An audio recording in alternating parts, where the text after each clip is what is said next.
Bakit marami sa atin ang gustong mga ibang bansa? Bakit maraming tumatangkilik ng gawa ng taga-ibang bansa?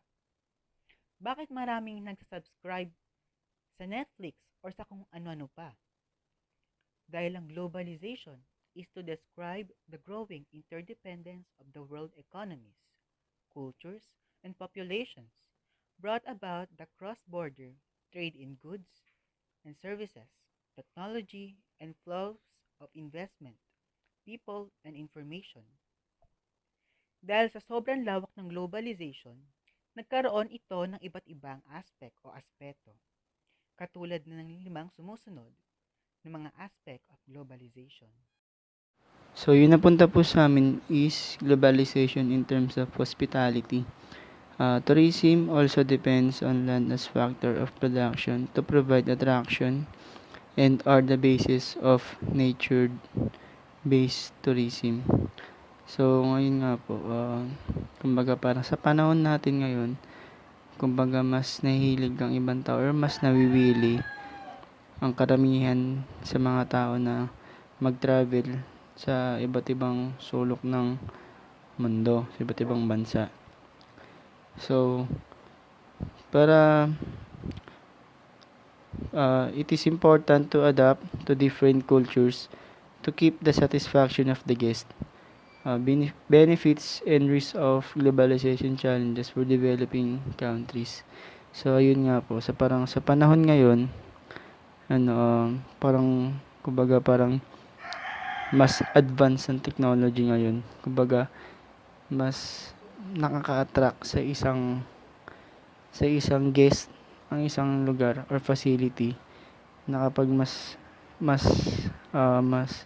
advanced yung technology na ginagamit nila kasi tulad tulad na lang po ngayon sa panahon natin ngayon, may ibang tao na nagbo-booking na lang kapag through online kapag gustong mag-stay in sa hotel, or may iba naman nagwo-walk-in pa rin para dire-diretso na sila mismong mag mag-i-stay sa hotel. So, yun lang po.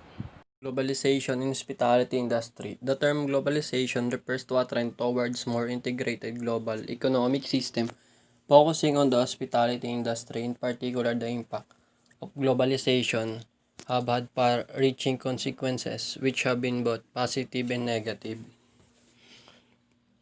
Ang positive po dito is ang hospitality industry is may merong malaking kita kapag maraming mga turistang pumupunta. At ang negative effect naman nito is ngayon, bawa na po dahil sa COVID. Dahil nga may COVID, maraming mga pinagbabawal na mga pasyalan na magbukas, kaya marami ring nalulugi. Kasi kung walang mga turista, wala ring mga hospitality industry na magagawa. Globalization in economics. Economic globalization, it refers to the increasing interdependence of the world economies as a result of growing scale of cross-border trade of commodities and services, flow, international capital, and wide and rapid spread of technologies. Tungkol lang yan sa global economic rating scale. Dito mo malalaman kung tumataas ba yung GDP ng isang bansa, tsaka kung paano yung flow ng ekonomiya cross-border ng mga bansa. Halimbawa, ano yung pinagkaiba ng GDP ng Pilipinas sa China? Sino ba yung mas mataas na economic scale or ratio? Kasi dito mo malalaman kung sino ang mas mayamang bansa. Dahil sa kalakalan at pag-angkat ng produkto, dito mas tumataas yung economic ng isang bansa. Tulad ng China, mas tinatangkilik yung kanilang produkto, kaya mas tumataas ang kanilang economic. At yung attraction sa kanilang bansa ay mas umuunlad dahil sa ganitong gawain. Kaya naman, mas mayamang bansa ang China. Di lang ang kanilang economic ang tumataas, kundi rin ang kanilang culture. Dahil kung mas maraming pumupunta sa China, ang kanilang culture ay mas lumalaganap. Pero magpo-focus tayo sa economic. Hindi lang naman ang China ang mataas ang economic. Tulad rin ng Amerika at ang mayayamang bansa dahil sa palitan ng produkto at mas tinatangkilik ang kanilang produkto. Globalization in culture. It refers to the transmission of values and ideas around the world to extend and intensify social relations. So, globalization in culture, ibig sabihin lang yan is mas lumalawak yung pagkakakilanlan ng isang lugar. Halimbawa, is yung mga taga-ibang bansa na pumupunta sa Pilipinas kasi mas maganda yung buhay nila dito. So, habang tumatagal, mas na-adapt na nila yung kultura natin. At yung kultura naman nila is pwede rin nating ma-adapt. So, merong pagkakaintindihan, may relationship yung bawat isa. Isa pang halimbawa nito is yung mga napapalabas sa TV tungkol sa kultura ng iba't ibang lugar or ng iba't ibang bansa. Habang pinapalabas yon, mas lumalawak yung pagkakakilanlan ng bawat lugar or ng bawat bansa. So, ayun yung ibig sabihin ng globalization in culture. Globalization and communication. It refers to the transmission for the increase of opportunity and to remove cultural barriers. Especially in business, matutulungan itong mag-increase at mag-hire sa iba't ibang mundo around the world.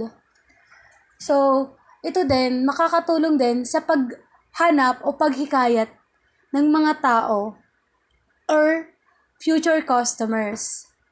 Especially, we have modern technology. So, sa tulong ng website, Facebook, doon malalaman ng tao yung products or kung anong binebenta natin. Social globalization. So, social globalization ang tumutukoy sa pagbabahagi ng mga idea at information sa sa iba't ibang mga bansa. So, kasi pag sinabi ding social globalization, resulta na to ng ng economic tsaka political. Nagre-refer siya sa pakikipag-ugnayan ng tao. From the word social na din, pakikipag-interact sa tao. Sa paglipas ng panahon, nag-i-improve na ang mga ang pakikipag-ugnayan ng tao. Marami na tayong nagagamit para mas mapadali yung pakikipag-ugnayan natin. May mga internet at social media na. So dahil dito, nag-iiba-iba na ang pananaw, pating religious belief. Kumbaga parang pinapakita sa globalization yung development ng mundo sa pagdaan ng panahon. Political globalization. It refers to the amount of political cooperation that exists between different countries. Sa political globalization, pagkakaintindi ko lang sa kanya, sila yung pumapagitna sa clash ng dalawang countries. Tsaka may mga organization din tulad ng ASEAN o yung tinatawag na Association of Southeast Asian Nation. Yung UN o yung tinatawag na United Nation. Ito yung grupo na nagpa-facilitate sa international agreement between sa conflict ng dalawang countries. Example na lang dito yung sa away ng Pilipinas at saka ng China, yung sa Philippines South China Sea, kung kanino ba ito mapupunta, sa China ba o sa Pilipinas. Yung conflict din ng Singapore at Malaysia, sa isla din ng Pedra Branca, na umabot na rin yung issue nito sa Court of Justice. So let's move on to the origins of the globalization. So to better understand globalization, we must better find out the origins. So there are different perspectives of origins of globalization or where the globalization started. So the first perspective is the hardwired. So according to Nayan Chanda, 2017, he argues that globalization stems, among from other things, from a basic human urge to see a better and more fulfilling life. So this means that globalization started to the urge or desire of the human being because they are trying to seek for a better life and to fulfill or sustain their wants. Another thing is that the birth of human being is the birth of change, and birth of change is the birth of globalization. So dito ibig sabihin if humans were born, so dito na rin magkakaroon or mag-i-start yung changes. So, kapag nagkaroon na ng changes, magkakaroon na rin tayo ng tinatawag na globalization. That's why globalization is innate or born. So, dahil nga sa basic human urge, so dito nagsimula na i-trace ni Nayan Chanda yung initial globalization of the human species, wherein late ice age, may isang maliit na grupo ng ancestors natin or ninuno natin ang lumabas sa kanilang bansa, which is the Africa, to search their better for their better life, or they are seeking for a better food and security. So, sa paglilibot nilang yon, sa tinagal-tagal ng panahon na paglilibot nila, napuntahan na ata halos nila lahat ang mga kontinente. So, dahil doon, magkakaroon na ng globalization since pumupunta sila sa ibang continent. Doon nagkakaroon na sila ng interaction by the other people. Another example is the evolution of communication. So, before, meron lang tayong newspaper. So, hanggang sa na-innovate na siya into a radio, and then dahil gusto nilang ma-visualize, ginawa na nila itong television hanggang sa naging computer, at ngayon, pwede na rin nating gamitin yung cellphone sa pakikipag-communicate. And another example is the beauty product, because they want to be more beautiful. Kaya, ina-admire nila yung ganong produkto para sa kanilang pangangailangan. In this perspective, nag-focus si Chanda sa 4 specific aspects of globalization na related sa basic urge or desire ng human being. So, the first one is the trade or commerce, which is pumapasok dito yung business. And sa missionary work or religion, merong mga missionaries na pinapadala or may misyong pumunta sa ibang lugar para ipahatid yung word of God. So, yung iba naman is desire nilang mag-adventure. And the last one is the conquest or yung pananakop. So, the trade or commerce, missionary work or religion, adventures and conquest, or politics and welfare are all key aspects of globalization. So, the second perspectives of the origin of globalization is the cycle. So, in this perspective, globalization is a long-term cyclical process, or in Tagalog, it is paikot-ikot or a rolling process. So, ibig sabihin, there's no beginning and ending, or there is no starting point or finish line. So, this perspective suggests that what have been in the past and that what now appears to be a new global age, or the high point of such an age, is destined to contract and may disappear in the near future. So eventually, it will be replaced by a new cycle in the globalization process. So, globalization cycles from one stage to the other. So, we are become to this point and we are going back to that point. So, for example, is the fashion.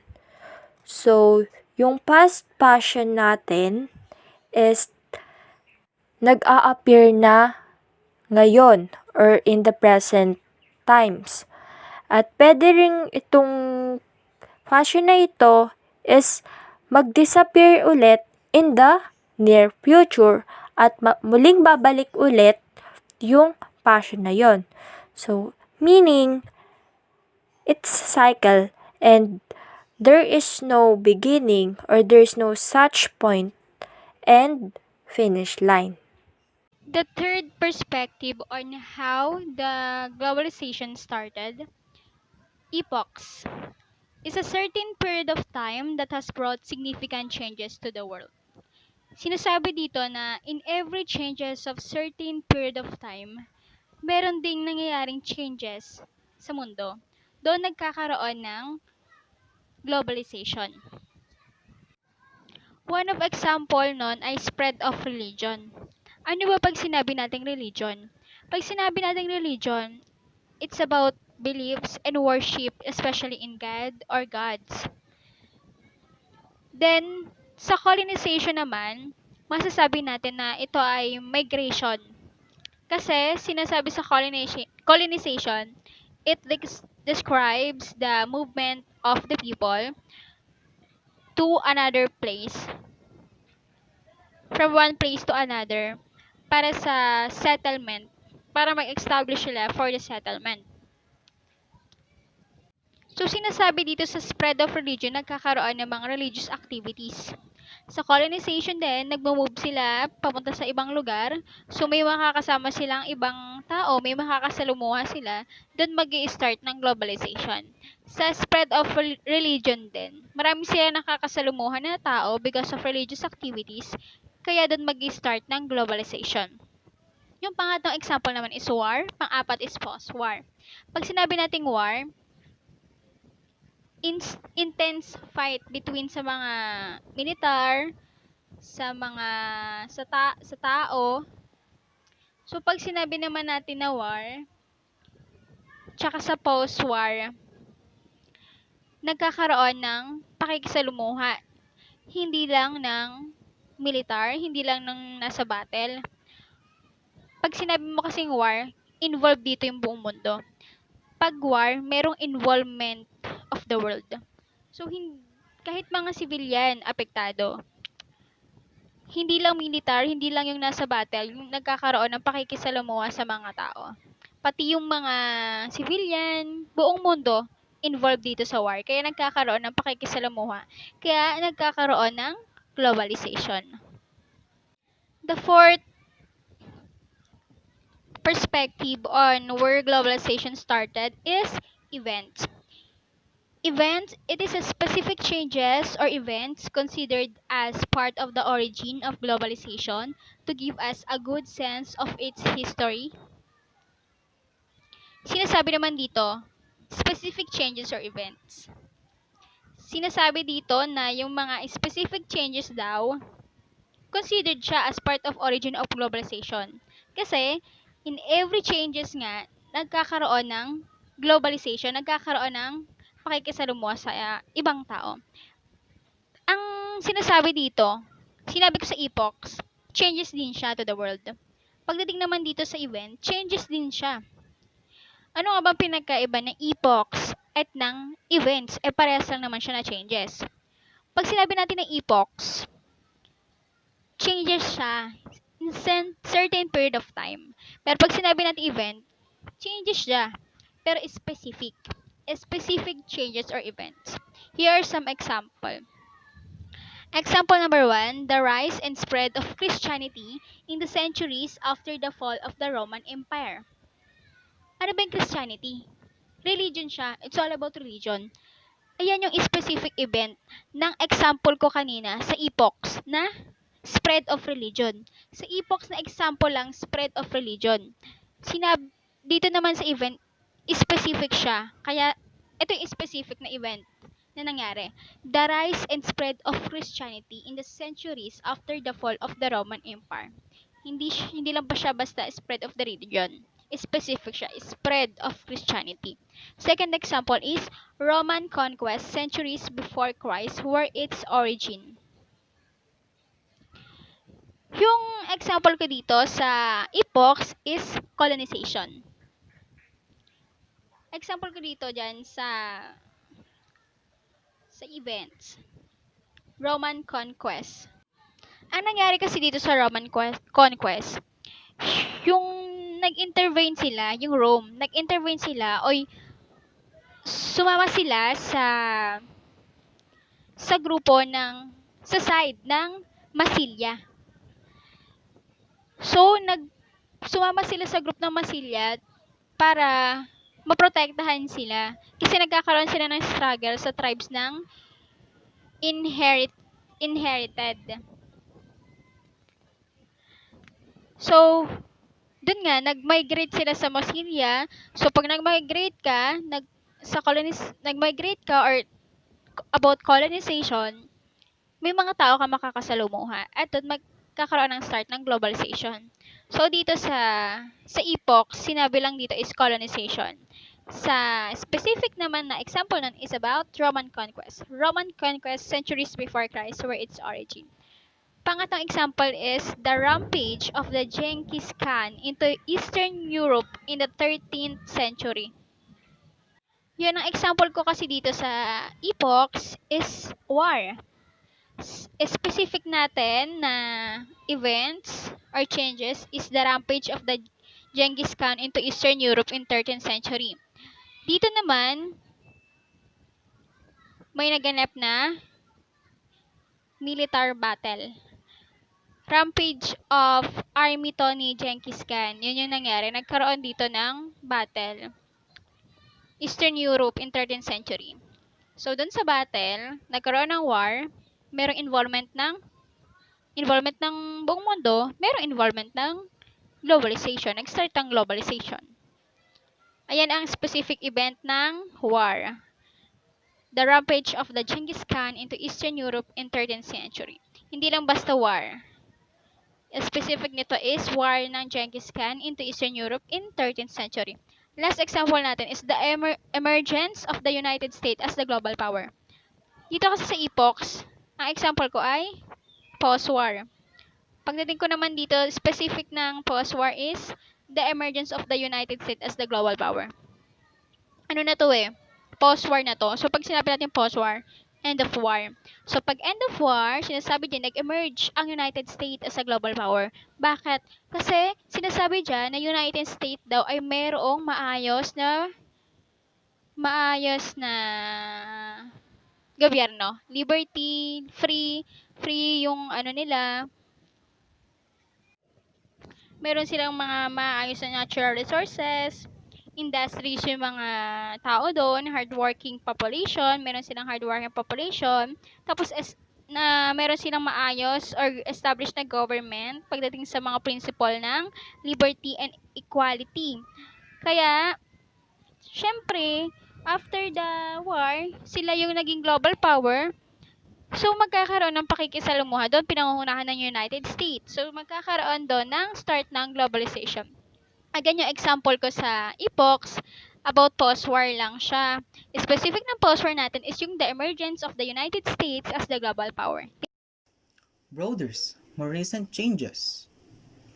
The emergence of the United States as the global power in the year following World War II. Today, the business of the America is everybody's business. Because if the United States prove ungovernable in the face of the new product, then there is no hope for a world order. The emergence of the multinational corporations, MNCs. The MNCs is a corporate organization that owns or controls the production goods or services in at least one country. The demise of the Soviet Union in the end of the Cold War. The demise of the Soviet Union, by some measures, the Soviet economy was the world's second largest in 1990. But shortage of consumer goods were routine and hoarding was a commonplace.